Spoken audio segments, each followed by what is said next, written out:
Hello, ഞാൻ ഇന്നൊരു യാത്രയിലായിരുന്നു കേട്ടോ. രാവിലെ മുതൽ ഇങ്ങനെ സഞ്ചാരമായിരുന്നു. ഇങ്ങനെ ഒറ്റയ്ക്ക് കാറിൽ യാത്ര ചെയ്യുമ്പോൾ നമുക്ക് കൂട്ടുവരാനായിട്ട് കിഷോർദായോളം പറ്റിയ ആരാ ഉള്ളത്? മണിക്കൂറുകളോളം കേട്ടാലും ബോറെടുക്കാൻ അതിൻ്റെ വേഴ്സറ്റാലിറ്റി ഞാനായിട്ട് പറയണ്ടല്ലോ. മേരി സപ്നോം കി റാണി മുതൽ ചിരാഗ്, എത്രപൂരം പാട്ടാണ്, എനിക്ക് വയ്യ.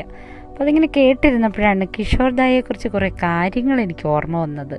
അതിന്ന് ശുഭരാത്രി നേരത്ത് പങ്കുവയ്ക്കാമെന്ന് കരുതുന്നു. കേട്ടിട്ടുണ്ടോ അദ്ദേഹത്തിൻ്റെ കാര്യങ്ങൾ? ആൾ വലിയ തമാശക്കാരനാണ്. ചൽത്തി കാ നാം ഗാഡിയിൽ നമ്മൾ കണ്ടതാണ്, സ്വയം സ്ക്രിപ്റ്റ് എഴുതി ചെയ്തതാണ്. അതിനകത്ത് ഓരോ തമാശകളും.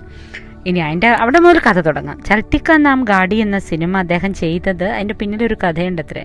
അതിന് മുമ്പിൽ കുറേ ഹിറ്റുകളും ഒക്കെ വന്ന ആൾക്ക് ഇൻകം ടാക്സിൽ നിന്നും പതുക്കെ റെയ്ഡി വരുമെന്ന് പേടിയായി. അപ്പോൾ ഓർത്തുന്ന ഒരു സിനിമ ഉണ്ടാക്കിയിട്ട് അത് പൊട്ടും, അപ്പോൾ ആ വഴിക്ക് കുറച്ച് ലാഭം ഉണ്ടാവും എന്ന് വെച്ചിട്ട് ചൽത്തി കാ നാം ഗാഡി എന്നുള്ള സിനിമ ഉണ്ടാക്കി. ആ വർഷത്തെ നമ്പർ 2nd ലൈനിലായിരുന്നു, ഫുൾ ഗ്രോസ്, അത്രയ്ക്ക് പൈസ വാരി പടമായിരുന്നു ചൽത്തി കാ നാം ഗാഡി. എന്ത് ചെയ്യാൻ, അവസാനം പാവം കിഷോർദാ ഇൻകം ടാക്സ് അടക്കിയത് തന്നെ ചെയ്തു അത്രേ. ഇപ്പം തന്നെ മനസ്സിലായില്ല, ആളൊരു ചെറിയ രീതിയിൽ ഒരു പിശുക്കനും കൂടി ആയിരുന്നു എന്ന്. അതേ, ആ പിശുക്കിൻ്റെ പിന്നിൽ കുറേ കഥകളുണ്ട്, ഭയങ്കര തമാശയാണ്.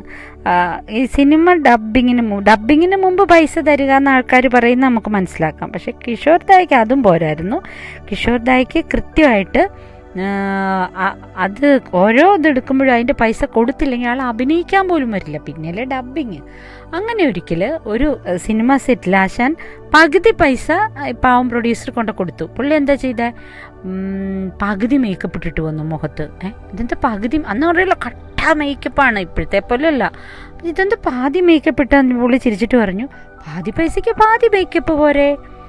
പിന്നെ ഒരിക്കൽ ആള് ചില നേരത്ത് നല്ല കുറുമ്പാണ്. അപ്പോൾ ഡയറക്ടർ പറയുന്നൊന്നും കേട്ടെന്നൊന്നും ഇരിക്കില്ല.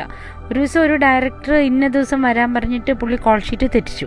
ഡയറക്ടർക്ക് ദേഷ്യം വന്നു. ഡയറക്ടർ എന്ന് കോടതി ചെന്നിട്ട് എന്തോ സൂട്ട് കൊടുത്തിട്ട് ഓർഡർ വാങ്ങി. ഡയറക്ടർ പറയുന്നത് അക്ഷരം പ്രതി അവസാനം വരെ കിഷോർദാ കേൾക്കണമെന്ന്. പറ്റിയ ആളല്ലേ. അങ്ങനെ ആൾ കാറിൽ വന്നിരിക്കുകയാണ്. അപ്പോൾ മേക്കപ്പിന് നോക്കുമ്പോൾ പോടുന്നില്ല. അപ്പോൾ എന്താ അത് വരാതെ? അല്ല, കാറിൽ നിന്ന് ഇറങ്ങാനായിട്ട് വന്നു കഴിഞ്ഞാൽ എല്ലാം പറഞ്ഞാലല്ലേ പറ്റുള്ളൂ. ഡയറക്ടർ പറഞ്ഞില്ലേ കാറിൽ നിന്ന് ഇറങ്ങാൻ. അയ്യോ, കാറിൽ നിന്ന് ഇറങ്ങ്. പിന്നെ അവിടെ നിൽക്കുകയാണ്. മേക്കപ്പിന് പോയേ, ശരി മേക്കപ്പിന് പോയി. മേക്കപ്പ് കഴിഞ്ഞ് വന്നേ, ശരി വന്നു. Set ready, okay. Action, okay. ആ കഴിഞ്ഞ് അതിലൊരു സീനുണ്ടായിരുന്നു, കാർ ഓടിച്ച് ആൾ പോകുന്ന സീന്. കാർ ഓടിച്ച് പുള്ളി സെറ്റിൽ നിന്ന് ഖണ്ടാല, വളരെ ദൂരമുള്ളൊരു സ്ഥലമാണ്, അതാണ്ട് 20 കിലോ. പുള്ളി നേരെ വണ്ടി ഓടിച്ച് ഖണ്ടാല വരെ പോയി. ഡയറക്ടർ കട്ട് പറഞ്ഞില്ലാത്രേ, കട്ട് പറഞ്ഞത് കിഷോർദാ കേട്ടില്ലാത്രേ. നന്നായിട്ടില്ലേ കഥ? ഇനി ഇങ്ങനത്തെയൊക്കെ തമാശക്കാരനെ ഇടയ്ക്കൊരു പറ്റിയതും കൂടെ പറയാം. ഏറ്റവും വലിയ ഹിറ്റാണല്ലോ ആനന്ദ് എന്ന സിനിമ, നമുക്കെല്ലാവർക്കും അറിയാം. അമിതാഭ് ബച്ചനും രാജേഷ് ഖന്നയും ഒക്കെ സൂപ്പർ സ്റ്റാർ പദവിയിലേക്ക് എത്തിച്ച ഒരു സിനിമയാണത്. ഈ സിനിമ യഥാർത്ഥത്തിൽ അത് നമ്മുടെ കിഷോർദായെയാണത്രേ അതിൻ്റെ ഡയറക്ടർ മനസ്സിൽ കണ്ടിരുന്നത്. അപ്പോൾ കിഷോർദായുടെ വീടിൻ്റെ മുമ്പിൽ ഒരു ബോർഡ് തന്നെയുണ്ട്, ബിവെയർ ഓഫ് കിഷോർ എന്ന്. അതിൻ്റെ മുമ്പിൽ സെക്യൂരിറ്റിയോട് പറഞ്ഞിട്ടുണ്ടായിരുന്നു, ഒരു ആൾ എന്തോ പൈസ കൊടുക്കാതെ, കുറച്ച് പൈസ കൊടുക്കാൻ എങ്ങാണ്ട്. അപ്പോൾ പുള്ളി പുതിയൊരു പരിപാടിക്കോ ഫിലിമിനോ എന്തിനോ കിഷോർദായെ അന്വേഷിച്ച് വരാൻ സാധ്യതയുണ്ടായിരുന്നു. അപ്പോൾ അദ്ദേഹം എന്ത് ചെയ്തു, കിഷോർദാ ആ ആളോട് പറഞ്ഞു, ഇങ്ങനൊരു ബംഗാളി വരുന്നുണ്ട്, അപ്പോൾ പുള്ളിയെ ഒരു കാരണവശാലും നമുക്ക് ഇന്ന് വീട്ടിലോട്ട് കയറ്റി വിടരുത്, വരുന്ന വഴിക്ക് ഓടിച്ചേക്കണമെന്ന് പറഞ്ഞു. സെക്യൂരിറ്റി ഇങ്ങനെ നോക്കുമ്പോഴാണ് ഡയറക്ടർ, ആനന്ദിൻ്റെ ഡയറക്ടറാണ് വരുന്നത്, കഥ പറയാൻ വരികയാണ്. പുള്ളിക്ക് മനസ്സിലായി പൈസ കൊടുക്കാത്ത മറ്റേ ബംഗാളിയല്ലേ എന്ന്.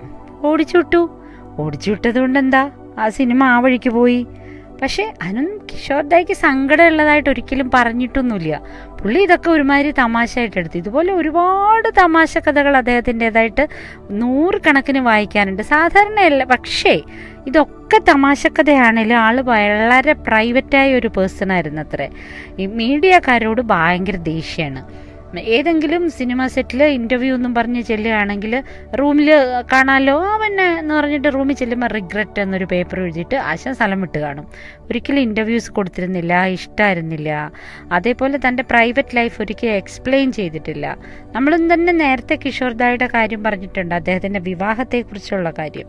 4 വിവാഹം കഴിച്ചിട്ടുണ്ട്, അതിനായിട്ട് മുസ്ലിമായി മാറിയിരുന്നു.